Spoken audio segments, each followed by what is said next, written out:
In 48 BCE, Julius Caesar's legions, trapped in the harbor of Alexandria, made a desperate decision. They set fire to their own ships to prevent enemy capture, and the flames spread. Billions of words, centuries of human genius, the collected wisdom of the ancient world, reduced to ash in a single night. This was the Library of Alexandria, the greatest repository of knowledge ever assembled before the modern age, and its destruction remains one of history's most devastating losses. The library was founded around 300 BCE under Ptolemy I, the Macedonian general who inherited Egypt after Alexander the Great's death. But it was his son, Ptolemy II, who transformed it into something the world had never seen. He called it the Museion, the Temple of the Muses. And it was far more than a library. It was a research university, a center of translation, a gathering place for the greatest minds of the ancient world. The Ptolemies had an aggressive acquisition policy. Every ship that docked in Alexandria was searched, not for contraband, but for scrolls. Any text found was confiscated, copied by the library's scribes, and the copy returned to the owner while the original stayed. At its peak, the library held between 400,000 and 700,000 scrolls, containing the accumulated knowledge of Egypt, Greece, Persia, India, and beyond. This is the question that haunts historians. What exactly did we lose? Works by Aristotle that no longer exist. The complete plays of Sophocles. We have only 7 of his estimated 120 plays today. Astronomical records from Babylon stretching back centuries. Medical texts from Egyptian physicians who performed brain surgery. Star charts that may have mapped the precession of the equinoxes. A discovery usually credited to Hipparchus 200 years later. This discovery challenges our understanding of ancient science. The library held Euclid's original Elements, the foundational text of geometry still used today.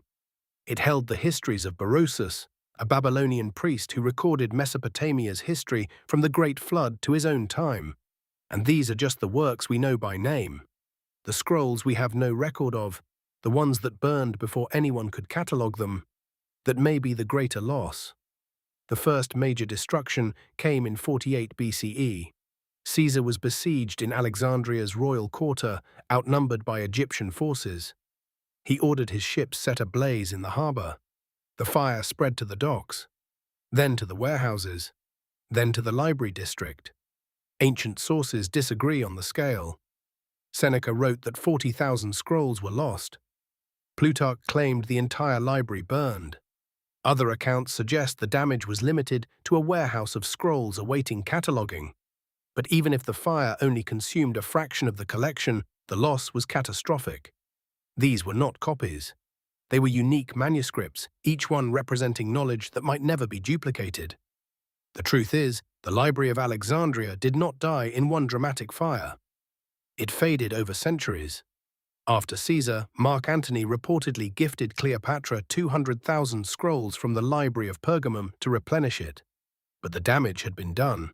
In 272 CE, the Roman Emperor Aurelian's siege of Alexandria damaged the Bruchian district, including whatever remained of the library buildings. By 391 CE, the rise of Christianity brought a new threat. Theophilus, the Patriarch of Alexandria, led a mob that destroyed the Serapeum, the temple that housed the library's surviving collections. Pagan texts were burned as heretical.